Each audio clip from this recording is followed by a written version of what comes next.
अब स्क्रीन पर देखेंगे कुछ तस्वीर हम आपको दिखाने वाले हैं।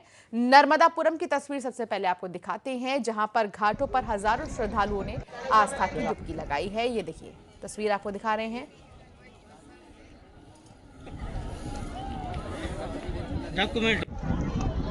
तो ये मकर संक्रांति के इस खास मौके पर नर्मदापुरम में भगवान सूर्य के उत्तरायण में आने के पर्व मकर संक्रांति पर स्नान के लिए श्रद्धालु पहुंचे नर्मदा तटों पर। और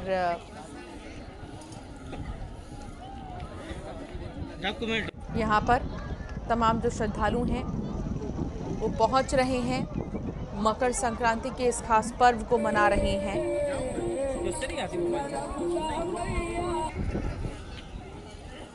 शैलेंद्र कौरव संवाददाता हमारे साथ जुड़ गए हैं। शैलेंद्र, स्नान का बहुत महत्व होता है इस खास पर्व पर। आस्था का सैलाब उमड़ा है, यहाँ पर लगातार श्रद्धालु पहुंच रहे हैं घाटों पर। क्या तस्वीर है वहां की, जरूर दिखाए शैलेंद्र।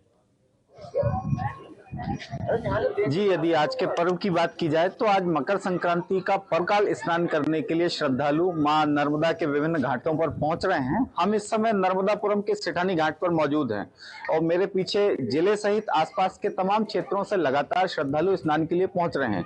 यदि बात की जाए मकर संक्रांति पर्व की, तो वैसे तो साल भर में 12 संक्रांतियां आती हैं, लेकिन खास तौर पर जो मकर संक्रांति का पर्व है वो भगवान सूर्य के दक्षिणायन से उत्तरायण और धनु राशि से मकर राशि में प्रवेश करने का समय है। आज ही के दिन से जो मांगलिक कार्य रुके हुए थे, विवाह आदि मंगल कार्य, वे सभी प्रारंभ हो जाएंगे।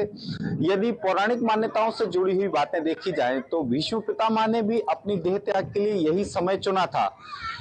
माना जाता है कि मकर संक्रांति पर जब सूर्य दक्षिणायन से उत्तरायण में प्रवेश करते हैं तो आयुर्वेदिक रूप से, आध्यात्मिक रूप से सभी प्रकार से विभिन्न ग्रहों की दशा और दिशा परिवर्तित होती है और इन्हीं के कारण जो मांगलिक कार्य है वो शुरू हो जाते हैं।